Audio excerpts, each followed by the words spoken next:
We get to shovel 10 inches of snow Son tomorrow. of a bitch. Are we supposed to get 10 inches? Yeah. 5 That'll be fun. 5 to 11 is what it is. 5 to 11 in 12 hours, or in Starting at 6 to midnight, 12 right? hours, yeah. So it could fall 2 an hour, or something like that. Damn. That'd be a lot. So no D1 tomorrow. Well, you never know. Sometimes people are crazy. Oh yeah, how does that work? You still gotta come in at 4 in the morning if it's snowing? Typically for snow, if they cancel school for snow, I do the same for the gym. Follow suit. Makes sense. It's just safer for everyone. Right. See, that's like, that's good business sense. You know what I mean? I think so. We're not like, everybody come in.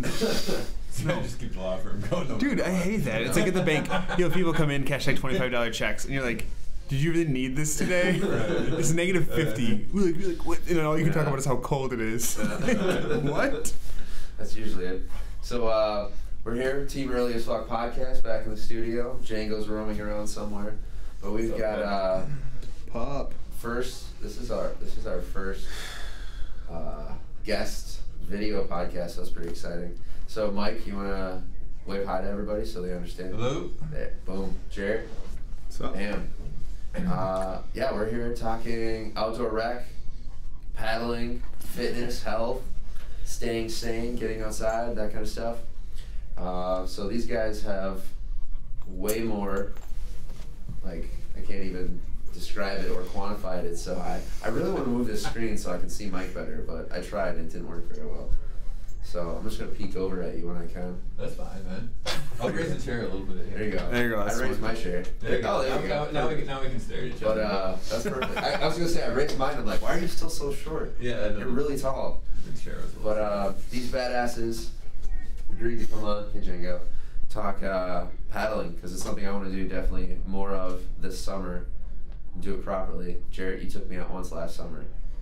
We almost got ran over by that buck in the river. It's true. And that speedboat. And the speedboat. I was like, all right. Thanks. Good time. But yeah, we're just we're diving into some outdoor rec. That's kind of a big push I'm going to be making in the next wave of podcasts is outdoor recreation, different forms of recreation, sports, that kind of thing in the outdoor space, as well as diving into the local food again, because that's my other. good. If I'm not outside, I'm eating. So let's just put it together, make some sweet podcasts. So yeah, Nice. with that, Mike, you want to start us off?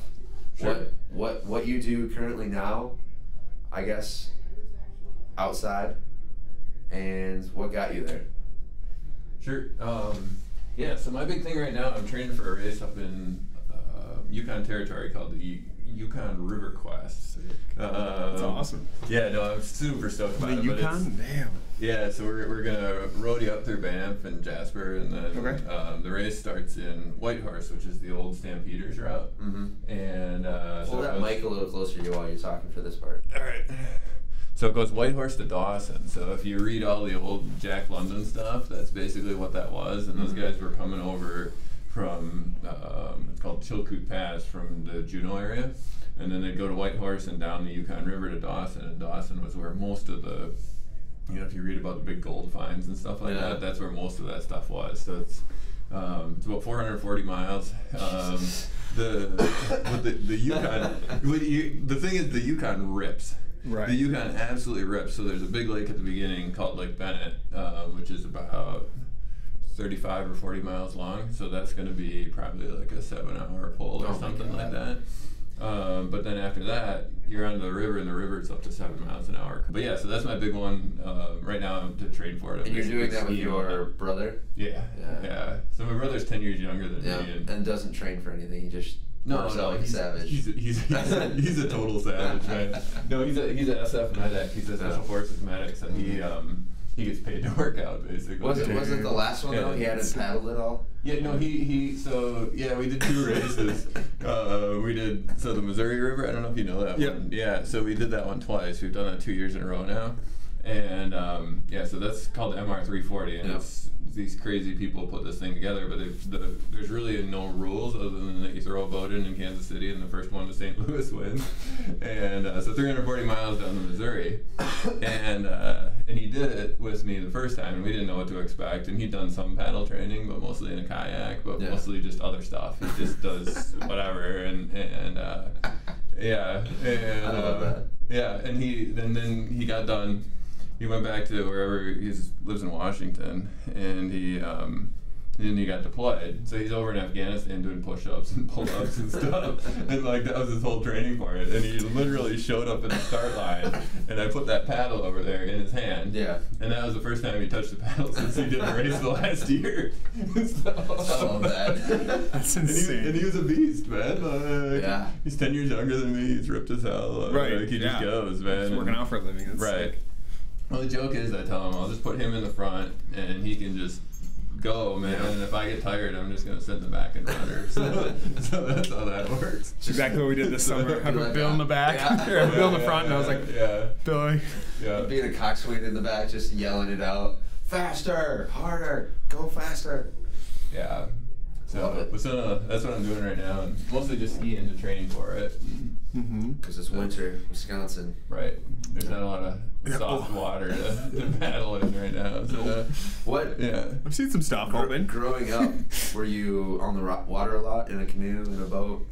I don't know. I was a Boy Scout, so we did some paddling trips. We did Flambeau back in the day. The Flam, and- North Fork. Oh yeah, that's fun. Yeah, man. dude, that's it's Whitewater. classic. Yeah, yep. Yeah, I know. a little bit of whitewater. Yeah, And, oh, yeah. I don't know, rode bikes a lot, and I don't know, just random stuff. I just we had a little hobby farm, and my mom would just lock us out of the house. So that was basically, kind Here's of how that a couple worked. liters of water. Yeah, exactly. Loaf of bread. Don't come back before it's dark, Yeah. Where'd you grow up? So 2 times, I guess it would be Saxville, Wisconsin, if you know that. No. There's like 3 people there. Okay. And then Clintonville is kind of where I say I'm from, that's where I graduated high school. Okay. So that's kind of just like dead center between Point and Green Bay, Yep. basically. So, yeah. Claim to So- fame, 4-wheel drive truck was invented there. Oh, But you didn't know that. Good to know. No, I didn't. I bet you that's going to pop up in Trivial Pursuit this week, though. Oh, dude, it's gonna be bar trivia right there. Yeah, You right. can use it as trivia for the The podcast. free I drink will. round. That's what it'll be. If anybody, I'll post to the social medias. If anyone can tell me Clintonville's claim to fame that was mentioned in the podcast, you won a shirt. That'll be my social media giveaway. There you go. So growing up, middle school, high school, were you on the water a lot? Did you gravitate towards it after high school? How does one get to the point where they want to train to go paddle the Yukon? I don't Because know, you man. say it matter of fact. You're a little insane. You say it matter of factly, and Jarrett's like, "Oh fuck yeah, let's go." And Yeah. that's not the normal response. So let's Let's dive into that a little bit more. No, I don't know, man. So I went to school in Minnesota for undergrad. Okay. And so out there, the Boundary Waters is a big thing, And so that was kind of my first exposure to it. Teensy bit. Yeah, so they dragged me up there. A bunch of guys from the dorm went up there. I don't know what it was, maybe junior or senior year or something like that. And we had like these 90-pound aluminum canoes and like coolers, and we had no idea what we were doing, And we lugged them bastards for miles and miles and miles. And so one guy fell off a cliff. I mean, it was just ridiculous. We were trying to hang bear bags, and he just like hung onto the bear bag and just kind of followed it over the edge of the rock, and it was ridiculous. But he was fine. God. He was fine. He landed on the bear bag. It wasn't a big cliff. It was like. So like 60 feet, right? Yeah. But What's 30 feet? Whatever. Yeah, it was a Perfect soft range. landing. He was fine.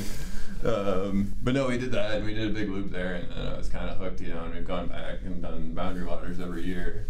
And then, I don't know, my brother and I were just looking for something crazy to do and ran across Yukon and MR. And the original idea was actually, and it's surprising that this worked because it was never actually like, usually that doesn't happen, but we had looked at Yukon, and we said, how are we ever going to get up there, right? Because it's a 40-hour drive, it's really difficult to get to. And so we said, well, that one seems a little bit of trouble, but let's try something a little bit easier to get to, which was Missouri River. Excuse me. You can edit that out, right? No, it's I fine, just man. belched in the mic. Beer belch just happens. That's all right. It happens. So, but that's kind of how that one happened, and then we did it and kind of got hooked, and you know, then we had to do it again. Then we had to do Yukon. So I need to get out to the Boundary Waters. dude, you do, man. It's brilliant. Yeah, for sure. It's it's actually shockingly one of the easiest wilderness trips you can do in a way, because you know, if you're doing backpacking, I mean, for you it would be no big deal, but for a lot of people, they don't want to carry 40 or 50 pounds around on their back, you know, and it is uncomfortable if you're doing backpacking, and you know, there's a limit to how far you can go. Where, you know, Boundary Waters, you got to carry it through the portages, but once it's in the boat, you're just paddling, and so, you know, you can do 30, 40 miles a day if you want to, and you can see a lot of country and get to some really remote spots that are really cool. So, I don't know. I'll take you sometime, man. You want to come along on the fall trip? I would love to. Yeah. All right. Well, that's on. I saw the cool trips have to be in the fall. Fall needs to be like twice as long. Because fall's legit. God. Well, fall's the best time to go. See, what people don't realize is Well, I know, fall but is the I've got, best like- time for the Boundary Waters. Yeah. There's bow hunting in Wisconsin. There's bird hunting with that dog in the corner who's passed out. And then I've got a buddy that wants me to come out to Colorado for an elk hunt. Yeah. And then Boundary Waters would be sick as fuck. It's When I'm talking about fall, I'm talking about September. That's all. That's when all that stuff starts. You hunt in September? Bow hunting starts middle of September. Yeah. Does it really? Oh, okay. Dang. I just have less hobbies, I guess. I just need to not go and just instead go canoeing, because it's usually still like hot as hell for bow hunting. Yeah. You know, it's still beautiful weather. And you can take a nice dip in the water, you know? Yeah. Oh, it's nice. Normally I'm just like sweating my ass off, It's hauling all clear. my hunting gear into the woods. Well, we went in late September this year, and we did, well, and I'm like, I'm going to take my 6-year-old. And turns out it was 40 and raining. And we got him through the first lake. It was literally like 40 and just kind of almost raining sideways a little bit, you know. And I had all the warm stuff for her. She was mostly fine, but she got to the end. She's like, I'm cold. And I'm like, yeah, I'm cold too. This sucks. Very sodden at that point. Yeah. It's like, we're just going to keep pushing. Yeah, so it can get a little, I mean, that's up there, you know, so it can get a little, it can get weird, but we've had really good days. I mean, we've had a lot of days where, you know, we'll do like a 4-day trip, and you'll have like 2 days that are 50 and sunny, and like 1 day that's 45 and kind of rainy, you know, and which is actually not bad paddling weather. And, you know, and then maybe 1 day that's maybe not, you know, a little blustery or something like that. We kind of try to stay off the big lakes, but, because the water's cold, man. Yeah, for sure. Falling's cold. Yeah. So, and it's colder than you think up there. We used to do it in October, and that was cold. We hit ice sometimes with the boats. And it was kind of stupid, because if you fall out, we probably would have died. But you know, we were indestructible. So, I've led a couple trips like that. We're like, wait, what? What did you do? We're in the middle of the woods, like in the wilderness, and you decided to climb a tree and you fell? right. God, you're dumb.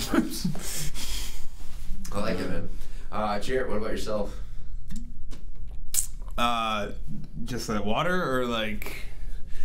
Yeah, move that thing closer. Get that boom in. Or you sliding closer. Oh, yeah. There it is. All right, I got to the outdoors. Doing a long time. My folks live on Lake Wisconsin, and like near Poinet. So water's always been like something I've been like I grew up on. Like instead of like getting kicked out of the farm, like we got kicked out into the lake. So they were like, you know, like literally it'd be like, go play in the lake. So been around a lot of water for a long time. Yeah, it's super fun. I mean, like it's always a thing I found like a lot of refuge in. Like you put me on a boat and I fall asleep in an instant. Like just something about it, you know, it's just super peaceful and calming. So then I kind of just, that evolved into like how to get more access, and couldn't like afford a boat / gas. So, you know, started paddling when I was pretty young. Went to environmental boarding school, or like I went to a middle school, went to an environmental charter school in Portage, and we'd have like field days and stuff. We'd like canoed, learned how to canoe. That evolved into like going to boarding school, canoeing more. Then I like got jobs guiding canoeing, and got my through a lot of the jobs and stuff, got an ACA certified to teach, and yeah, kind of been all over doing some paddling. Yeah. Nice. So that's just kind of the synopsis of that. The quick and dirty of it. Yeah. So I think you touched on it a little bit. You said you could like fall asleep in a boat when you're paddling, when you're out in the water. So I guess for yourself, like why do you keep going back out there then, like today? Well, not today because it's fucking cold. Right. But why do I go out? I mean, a lot of it's just like, I don't know, like about a piece, you know, it's huge. Access, you know, you can get a lot of different places you can't get with a boat. Mm-hmm. It's also, like once you have the gear, you know, you're not buying gasoline, you're not worried, like, you know, you're buying it like in a different way, you know, it's kind of like you're buying a tool, like a paddle that can get scraped up and stuff like that, and it's like a little more like down and dirty than like, you know, like if you buy a boat when you're like, whoa, like, you know, like don't scratch it, you know, you take care of it a lot more, where like a canoe is like, it's a lot more hardy, you can take it through a lot more stuff, you can get a lot more access. It's way more intimate. It's quiet. Like you can. It's like the perfect vessel. Besides, like I would assume a sailboat. I think like that's the next echelon. Like, if we're gonna go anywhere next, it's like you take the sails and you're just like, oh. But I've thought about getting one of those. Yeah, I have too. I want to do the world. Like that's a huge, huge dream.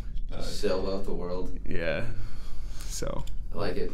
One of the things people don't realize, Bill, is that when you do paddle, like when you paddle rivers, yep, most of the rivers flood at some point or another. So there's a house here and there, mm-hmm. but by and large, people have to build away from the river. Yeah. So you can go places where you wouldn't think that the river is anything like a wilderness area, mm-hmm. and it's actually really pretty back in the woods. Like, I mean, you're not going to see much of anything at all.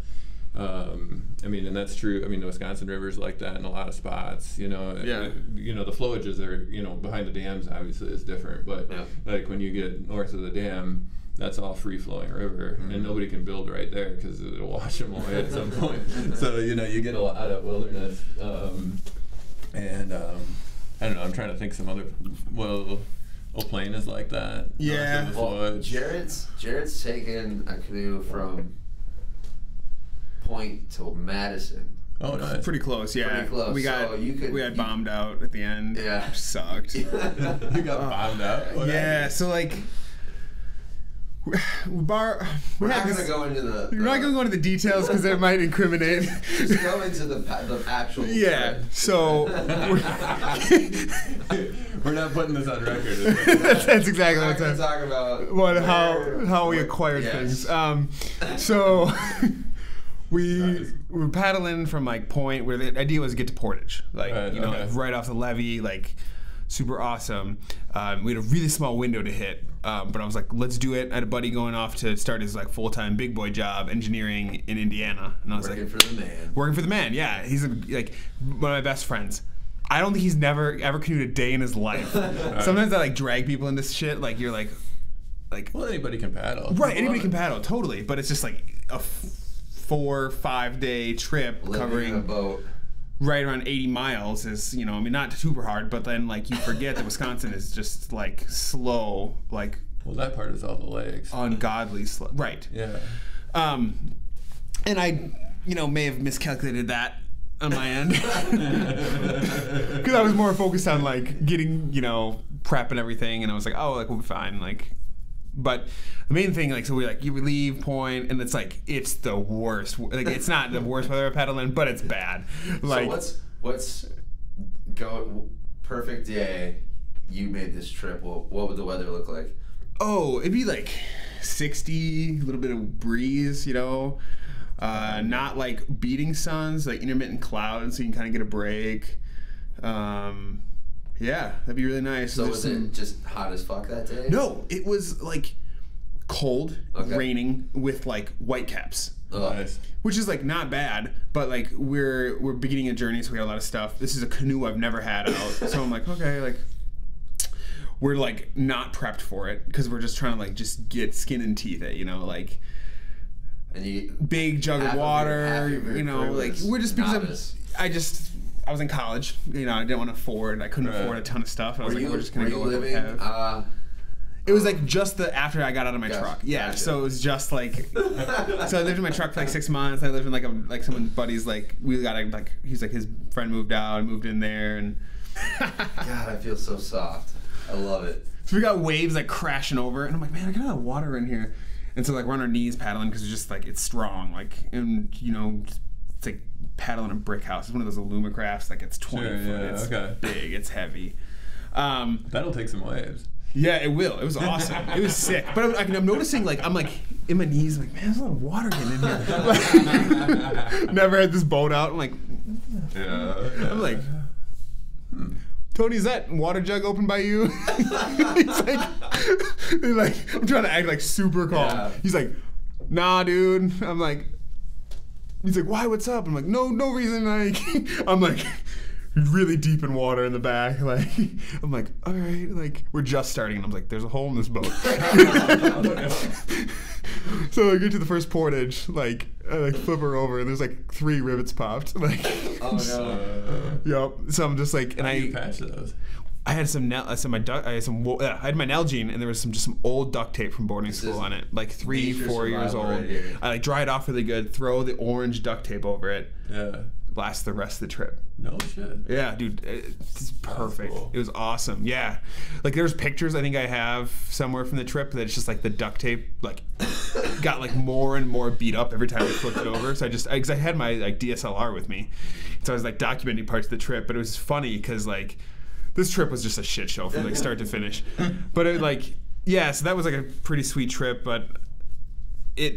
Like just taking somebody who's never been out like through all that, subjecting them to all that was like he was like, what the fuck? Like we're making like some of those portages, and then that's what really took us. Like we would have made the trip. Well, the Nakusa portage is like a mile, isn't it? It's longer than that. Yeah. So you got this. And we did it in dark. We did it in the dark. We're like portaging, like you're literally going through the dam, right? Yeah. Like you're on the dam on one side, you got the boat over our heads, and people are like, what the fuck is going on?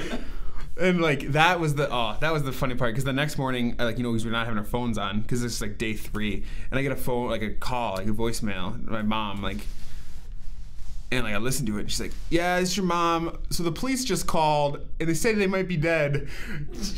Call me back. So I call her back and like the Porta, like Stevens Point police, like my truck was left in Buchholz and I didn't think about it. They were like, yeah, your son, like call her at 2 a.m. It's like your son may be dead in the river. At this point in time though, my parents have gotten used to this stupid shit and they're like, nah, he's fine. Yeah. Oh, the river, nah, he's good. Yeah. So has your friend ever been on the water since this time? I think so. I think he took his wife canoeing. Yeah. Like I think that was It's bold. Yeah, I think there was a photo found the other day, like the day we got off the water, and we were just like, because like we hit that weather that was like not the greatest, and I was just like, we'll figure stuff out as we go, right? Like campsites, I was just like, there's a couple I want to hit, but if we don't hit them, like depending on miles, depending on days, like I don't know what this entirely is going to look like because of the portages. They're insane. Like some of those portages, like for having the stuff we, just a heavy canoe, like. I mean, I did a lot of the portages, like, the canoe by myself, but, like, still, just, we had a lot of gear and just stuff like that. Yeah. So, I think he's been on the water since. He's gonna, like, I talked to him. I think it's not with you, though. It's his birthday today, so, he's not with me, hell no. And, like, we just would pull off the side of the road and be like, all right, throw the tent in those trees and just, like, guerrilla camp off the side of, like, the old highways and stuff like that, because there's not a lot of great camp spots up here. We did find one that was probably in someone's land many times. But I was gonna say, like Mike was saying, you get to some of those stretches where there's just not a lot of anything. Yeah, it's just a lot of swampy stuff, But yeah, not in upper Wisconsin, really. I don't think. No, it's like deceiving because you wish there'd be more. Yeah, it's just like one haven. There's like it's fun. Like in the upper Wisconsin, there's like people have built like. Bars and shit, like in the small areas there are like islands and stuff, and like I could camp there, but you're like in the middle of your day and you're like, I'm just gonna keep going. Because you're like when you're that pressed, you're like, we just need to make miles today. Yeah. There's just a lot of flat water paddling. I mean, I think there's 13 dams between here and Portage. That sounds right to me, yeah. Yeah, and there's a lot. And like the nice one is in Rapids, you can call and they'll come with a truck and transport your boat. Does that work? Yes. Really? It's awesome. Because I think... See, I portaged that one a while back when what just happened? It was Django. Oh. I think he like laid down on one of the legs. Yeah. Nice. But I portaged that one. That one's over a mile, I think. Yeah, that one's long. The Nacita one I think is longer. Oh, really? Because you start like so much farther back. Like you start like by the park. I don't know if you're familiar. I haven't done that one. So like there's like a park, but the buoys don't start till past the bridge. So you should go up to the bridge and pull up right there. Okay. And there's like a BP, I think, right on the corner. And then you get to go past the dam. And then there's like, it's not well marked too, which is another problem. So we just like, we couldn't find it, but we found a spot we just put in. Yeah, okay. Which one is this? Little Piedmont? Yeah. Okay. Which one? So there's a bunch of lakes. Mm-hmm. So kind of between here and Rapids, I would say I don't know how many there are because you go over the one by well, there's a couple right in Point. Yep. And then there's 2 in Point. The long run to Buren, then you go around the dam at Buren, and that's where I stopped. Yeah, the one I really went around Rapids and then did you do the one by the golf course? I don't remember which one. That was the one I stopped at. That one's beautiful. Oh yeah. Okay. And then the one after I think the golf course is like really nice too because you're going through like I think it's a dam that's like hasn't really used or like it's super like there's a couple like right after there that are really nice. Okay. And that one's like you're like it almost feels like you're like part of like The Walking Dead where like everything's overgrown and we're like they don't even like nice. Over here like it was cool. Yeah. It was a really cool and you're like just serenely by yourself. It's super weird because like the portages you'll go like in people's area, like people's houses by Stevens Point, and then you'll go randomly like by a golf course, and you're like people are golfing, and you're like throwing canoes over your head. Like, what are these kids doing? And then you're like, and you're in the middle of nowhere, and then you're like in Rapids, and you call somebody to get a canoe, and then you're like walking through like literally right next to the mill, and you're like it's like in a weird way like a really good example of like how diverse Wisconsin is. Mm-hmm. So it's kind of fun. And the great thing is the Wisconsin River, they do have you can go online and they have it's not really a map, but it's like a guide sheet and there's a little map for each one of the portages that tells you where it is and how long it is. So you can kind of print those off and figure out where you're supposed to go. And this is on the DNR's website?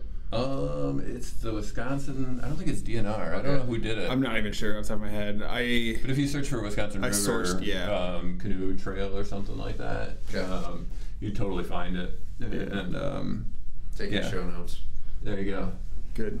Post in the comments. But yeah, not all rivers are like that. I mean, like, no way. Because I did one. Because I live right by Buchholz, so I do all my training runs. Either I'll start from the house or I'll end at the house. Right. You know. And I did one where I went up to like Stratford and then paddled back on, so it was the Old Plain River and then across the Old Plain Reservoir and then down, the Wisconsin. And the Old Plain doesn't have that. So you get to the dam and there's just nothing. There's just like a huge rock wall that's like a mile wide with the dam right in the middle of it. So you gotta like try to find a spot to get out of your boat and like try to get it up this screed, the riprap that they have for the dam, and then try to get it over that and then find a spot. There's a boat landing below there, but I guess I've always taken the portages for granted. Yeah, no, they're not everywhere. They're not. So, which I mean, it was fine, but it was not super fun. No. Yeah. I had the dog. I had my little bulldog, and he came along, and he's just trying to get him. It was like got him in one arm. Well, it was blowing too, so it's blowing, and the waves were coming against the walls there. You can grab me one of those. Thanks. Are you good? And yeah, so we're trying to get out of the boat and get the dog out of the boat and get a little bit of gear out of the boat. Yeah, waves are coming and you're trying to balance on a riprap. I love those dog pictures. I'm going to put one in for the cover for the episode. But was that your first dog for like outdoor adventures, taking out in the boat? Yeah. And he just took to it naturally? Yeah, he's a bulldog, man. Bulldogs love boats. Really? Really? Yeah, That's at least I don't know, he did. And he was great. I mean, he loved it. And then, because he's not real big, he was like a 25-pound dog. He just looks so chill in all those pictures. Yeah, no, like your pup, he would do really good too. Yeah, he liked it a lot. And once he got over running back and forth, and he just would chill by my feet, or he'd scoot behind me and sit in the back of the boat, in the canoe. He really enjoyed it there. But yeah, we'll have to teach him some canoe etiquette because I want to take him out duck hunting. Yeah.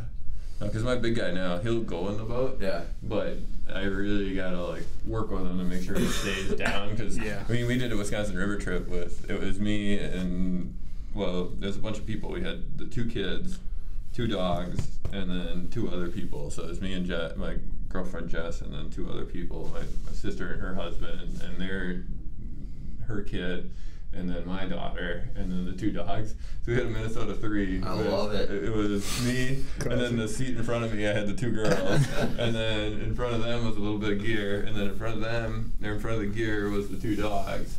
And then in front of them was Jess, and that actually worked pretty good. But every once in a while, the dog would like jump up, and then the boat would start moving. Everybody's screaming. Yeah, it wasn't. All the gunnel grabbers in the world. It was pretty manageable, but it's a little unnerving when a 90-pound dog gets up and starts moving around in your canoe. I would panic. Oh yeah, it's like how many staff trainings have I been to where it's like you're teaching people who like are not comfortable in water, and they're just like. Lock up, right. Making it worse. And then they hit a rapid, and they're, hey buddy, do you want to hit a rapid? Yeah. And then they hit a rapid, and they just lose their mind, grab, flip, and like there's like moments we've had it on camera too, where like that you get your your sternman who like goes through last, hits like a butt bumper, and then just like in camera, just like. And then we spend the next like 3 days like backing it up, playing it, because other people's pain is our enjoyment as well. Always. Do they, when you do the training for those scenarios, are they going over dog stuff too? No, yeah, that's probably something to add, like how to put your dog in the canoe. I'm interested in that. I'm all ears. Maybe we should have Django and Albert in the canoe, and then. Oh Jesus, they're terrifying in the back of a car. Putting them in the backseat of a car is insane. If they have any amount of energy, they're fighting each other constantly. No, I love having a dog out there. It adds to it. Sure. Obviously, I'm sure the kids add to it even more, being able to share that experience with the family and everything. Yeah, I'm doing everything I can to turn my daughter into a dirty hippie. Sometimes it works, and sometimes it doesn't. But I've done it. I've been there. It's on. Yeah, it's a lot of fun. You got kids? No, I've been the dirty hippie. Oh, your parents, you were like a free-range kid. Oh, is that what you're saying? Yeah. Because how old's your daughter? 6. So, obviously most 6-year-olds don't have phones or anything, but they still have tons of screen time. So that's cool that you're getting your daughter out there and getting her to embrace as you said, the dirty hippie lifestyle. That's what I'm saying. Like, For sure.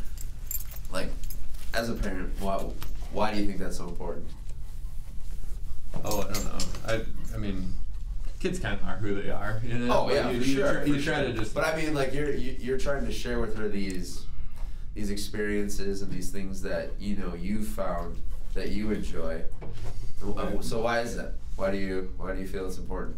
Well, I don't know. I mean, because a lot of people don't take that, man. They don't take that upon themselves as parents. Because canoeing by yourself or with a significant other is like one thing, but anytime I think about the things my dad took me on, like boating, fishing. Yeah, like, sure. It would have been way easier to just leave my ass at grandma and grandpa's or wherever than take me with. So why do you take it upon yourself? Why do you take that extra challenge? I don't know. I mean, it's a shared experience, I mean, if you care about something, you want your kids to be able to experience that, and at least be out in nature like that, and at least for her anyway. I mean, after a day or two, she's just right in it, I mean, and that's just her thing, Yeah. She just.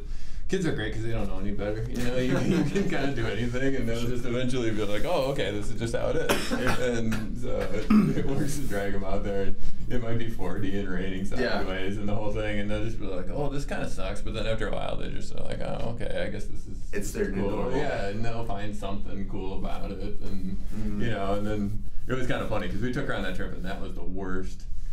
Hands down, the worst weather I've ever had on a September Boundary Waters trip, and I think I was telling you about that before. I think we started recording, but I took her up there in the fall this year, and it was late September, which normally we have 50, 60, sunny, maybe a little bit rainy, well, it was like 40 and raining sideways. And like, It's not enjoyable. Oh man, it was rough. I mean, and we were all dressed for it, and I had good rain gear for her and the whole thing, you know. But we got done with the first lake, and everybody was kind of like, "What did we get ourselves into?" You know. And she's a little cold and a little whiny, you know. But Yeah. we got on the first portage, and once you got through it, and she was warm again, and the rain stopped a little bit, it was fine, you know. And then you get into the next portage, and there's a waterfall, and she's excited about the waterfall, and, you know. I mean, so it's like the thing with kids is like if it's they'll run from like at least Addie, and I think most of the kids are like this, you know. But it's like you can be, you know, they'll be upset at a level that would be like. You just, you know, your best friend just died or something, you know? I mean, they're that upset, right? Yeah. And like 10 minutes later, like they're having the best day in the world, right? Like everything has changed. So it's like, you just got to realize that if they're really upset, like 10 minutes later, they'll probably be fine, you know? And then and if they're really having a great time, 10 minutes later, they'll probably be upset. Yeah. So, Yep. yeah, it works the other way too. So when you mentioned like, you know, they can kind of withstand anything, they're kids, they don't know any better. Yeah. I know Jarrett has a story. What's the youngest kids you took out when you were doing your guide experience? Because you did backpacking with them. And Yeah, that's a good question. Really young, like I know the story I'm thinking of. It was like 7-year-old, like really shitty, 5, like yeah. I mean, there's some cold, really raining. You were out in the woods, wet, super wet. Everybody was wet. It was getting cold, and you were like, "All right, let's take this time to learn how to start a fire." Oh, that one. Yeah. We were backpacking in the Appalachia. Yeah, that was pretty fun. Yeah, I mean, there's kids, like he said, like kids are just, I can totally, they're just so resilient. And it's like they really pick up on like your energy. You know, if like you're having a good time, like they'll have a pretty much good time. Besides like, you know, like the quick, like, I hate this. Yeah. They punched me. And other than that, man, they're just like sponges. So you just have fun, have a good time, and they'll have a good time. But yeah, so that was, we were like, it was raining, it was pouring. We just got done climbing, like in Appalachia. And we got back to our tents, and like we had those Eureka A-frames. Those are just you know, because we had those when I was in Scotland. Yeah, they're just cheap. They're cheap. Yeah. I don't know what that is. What's a Eureka? They're like, okay, so they're like 2 poles on each side that meet with like a one in the middle. So there's an A-frame tent, super cheap. Okay. Eureka is the brand. Gotcha. Like if you've worked They weigh about 10 pounds. And then if they're wet, they weigh 50.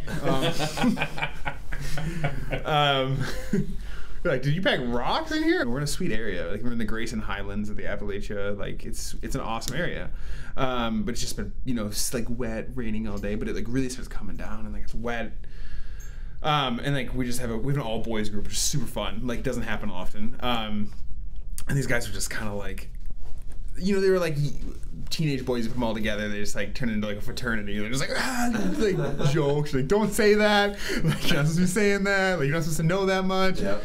But like we put them to a challenge, they'll go at it. Like it's crazy. And so we were just like, they got their tents, they were soaked. Like we were trying to get a fire going, couldn't get it going. I like handed one of the boys a knife like the first time. It was like a big buck knife, and I was like, all right, go like take that, like take the dry bark out, like get it underneath that, like, you know, that termite's nest, and start breaking that down and find some dry stuff. And like, yeah, that trip was crazy because it was just, we were soaking wet, couldn't find like that flame to go in. Still, everything was soaked.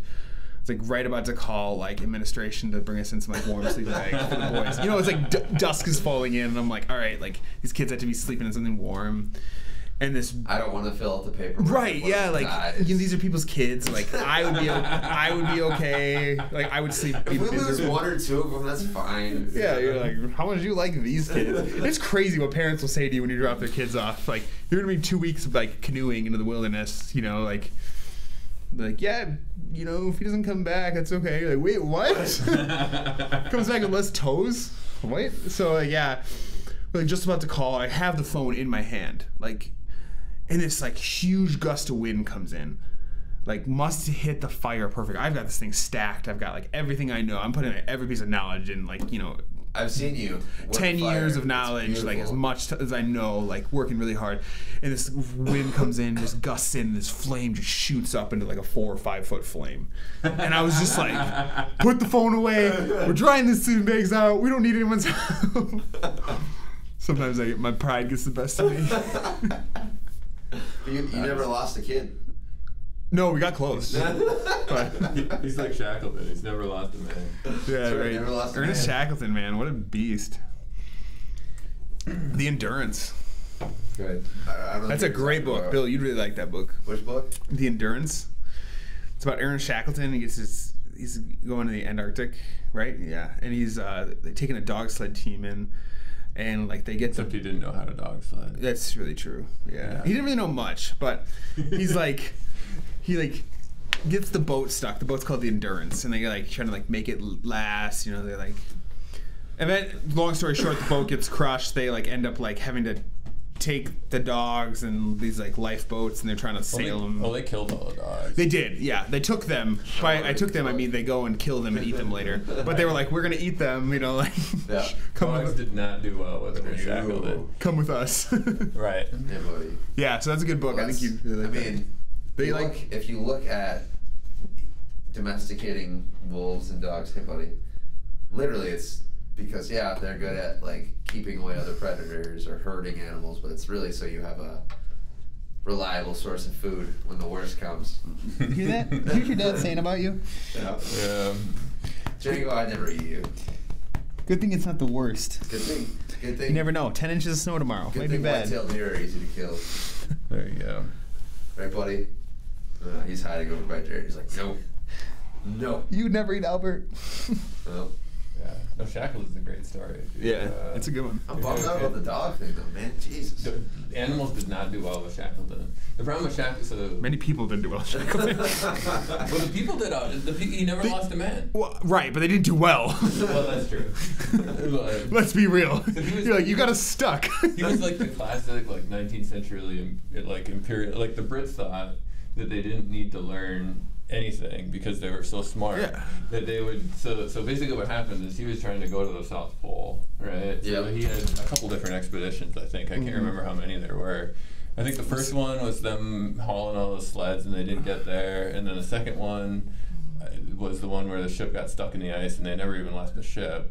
Yeah. But then Amundsen was the Norwegian, and he actually knew how to run a dog sled team. And Got so he there, just like cruised down to the South Pole. And here the Brits are like man hauling these sledges, right, with guys. Everything the hardest way. Yeah, Yeah. they did everything the hardest way you could possibly do it. Like And burning the that's- ship, you know. Like, yeah. But they were outstanding navigate. Because the second one, what happened was the ship got caught in the ice. They went all the way around through the ice pack, and eventually it broke up the ship. And then kind of got out into the ocean again.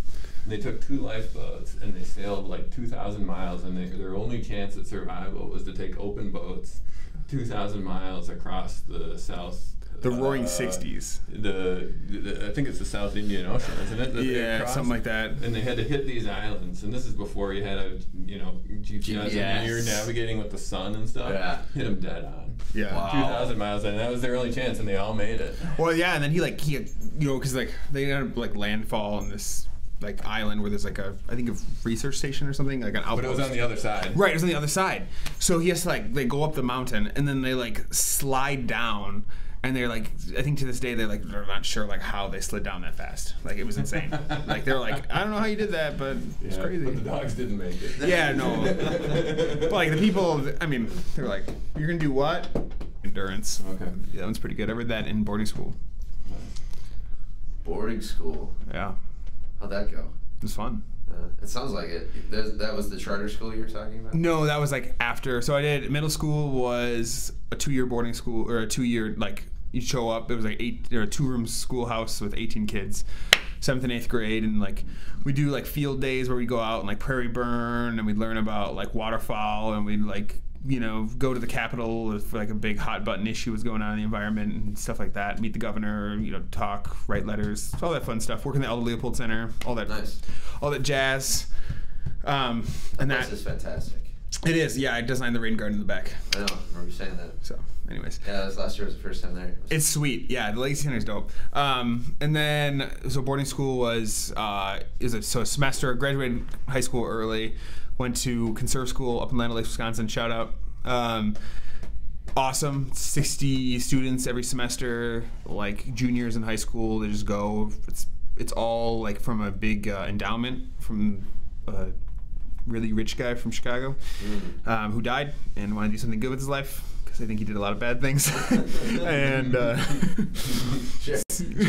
Jarrett has this, and I don't argue with it. And I don't know. I'm like indifferent towards it, and sometimes I'm like, yeah, it's probably right. But Jarrett feels that for every time there's an endowment or something, you're like, that person's just trying to buy their by the soul way, into back. heaven, trying to go back. It's clearly all drug money. Yeah, who did you kill? I love it.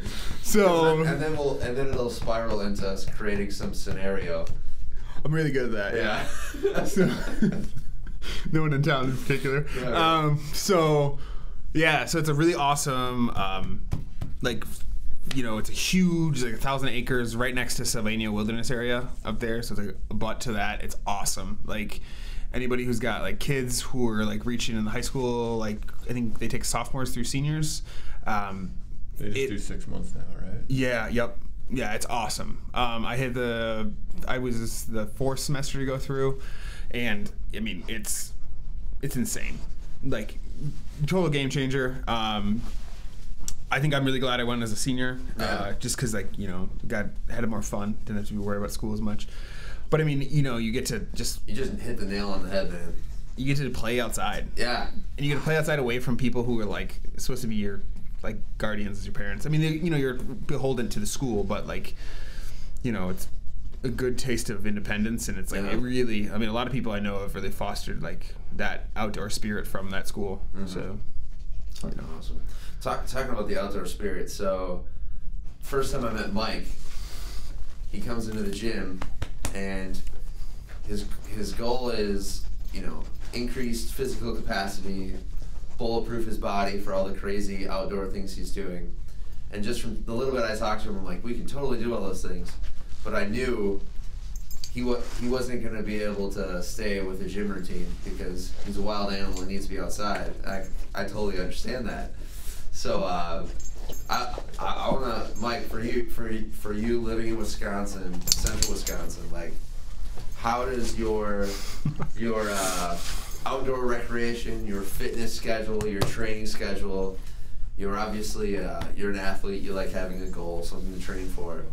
How does all that the training and the mindset like change with the seasons? Is there so you love, because you compete in skiing as well, don't you? Yeah, I do the Berkey. You do the Berkey, I was gonna say. Yeah, that's a sweet race. So for you, like, how does the changing of the seasons kind of does it affect your mindset, your training, your goals? Yeah, I mean, I don't know. How should I say it? So, I kind of, part of the reason that I do races is because I actually really like to train. Right? Yeah. Oh, yeah, I know. You love being out there and working your ass off. Yeah, so, like MR, for example, the Missouri River race that I was telling you about before, that's miserable, man. That race it's the type 2 of fun. Type 2 fun. Yeah, there you go. Fun. Yeah, no, I mean, so there's parts of it that are really great, but honestly, the training for it was better than the race. Yeah. I mean, because if you don't have something like that to train for, you're probably not going to get up at 5 in the morning and like bust out the boat and be paddling when the sun comes up. And so that's kind of what's really great about it. Mm-hmm. And so I kind of sign up for those races almost because then it forces me to do that kind of stuff. I mean, like tonight I was out at Iola under the lights, doing hill intervals, and I wouldn't have done that if I didn't. Are those trails real nice right now with all the extra snow we got? Iola is great. Yeah. I gotta get out there again. They're amazing. I got out there when we had like literally no snow anywhere else. And someone out there like, how are these trails so nice? Are they really? Yeah. No, they're great. Wow. And then they were good when you wouldn't have believed. Yeah. I would not believe anything is good right now. Oh, Iola's great. I was there tonight. All right. It's just like, I believe you. Weeks ago when we didn't have snow. Oh, wow. And like this new power we're going to get tonight. Yeah. It's going to be nice. I need to get out again soon. Go to Iola, man. But yeah, no, so I mean in the winter it's sign up for the Berkey and then it forces you to go out. Do you do the full? Yeah.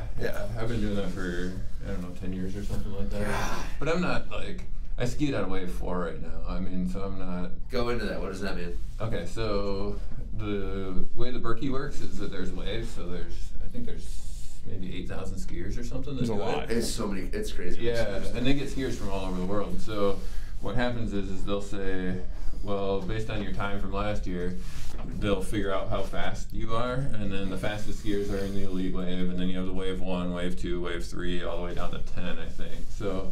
Forgot I have a monitor screen so I can look up. You can look up Fact check that. Yeah. I forgot. But I got basically all this the way it fancy is setup, and I forgot I could do this. Yeah. I was too enthralled with the stories. But people who are kind of hardcore with it are, you know, a lot of people are trying to move up a wave, you know? So basically if you do a really good race this year, then next year you might move up from 4 to 3 or whatever, you know?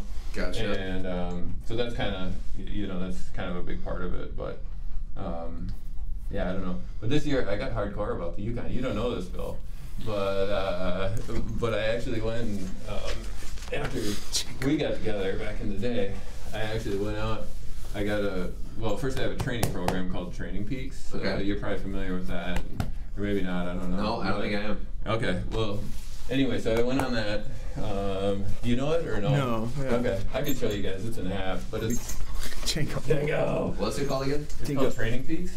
And so you can use it just for yourself. Be prepared for race day. And it sort of, basically what it does is it aggregates all your workouts in one spot. So you can do, like if I do a workout on the rower, it'll sync into that. If I got one on my Garmin, it'll sync into that. And then it assigns everything stress score.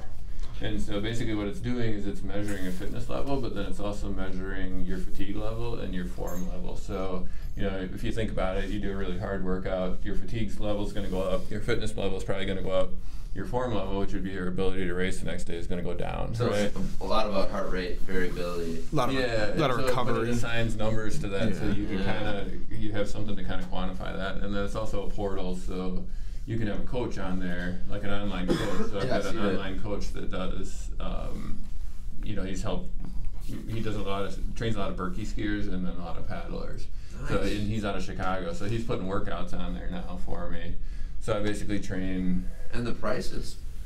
Yeah, it's like really $10 a month or something. Yeah. I pay $100 for that. I mean, that's $100 for 24 weeks. I'd be interested, like, what's your algorithm for that? You know, because I can show it to you. It's a really cool. It sounds awesome. It's just like, how do you quantify that? I mean, like, if you can put numbers to that, like, yeah, money in the bank. A lot of them, I'm guessing they took like your initial measurements, so like resting heart rate variability. So like, make him do a hard workout and then compares resting heart rate like later on in the day, the next day versus baseline.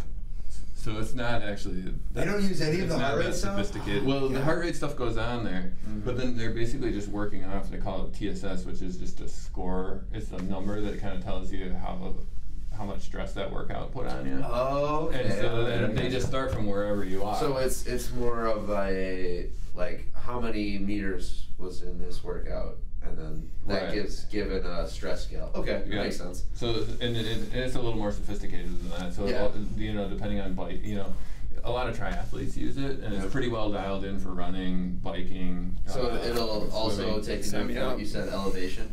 Yeah, so it kind of looks, I don't know what it all looks at, but somehow it kind of gives these workouts a score. Yeah. And then based on that score, I mean, well, so, because you said it does take your heart rate, so maybe it's not for you specifically, but I'm guessing it gauges it. I think that's part of what it uses to figure out how hard based off you're of working. Your average heart rate and versus like the standard time in your different zones and stuff like that. Yeah. Okay, that makes sense. So, and this is I was going a little too in depth. I was like, damn, they do all of that on there. Yeah, it makes more sense that way. But this is kind of what my graph looks like. So you know, this won't show up on the podcast, but I can make it show up on the podcast with YouTube. No. But so the blue line is fitness level.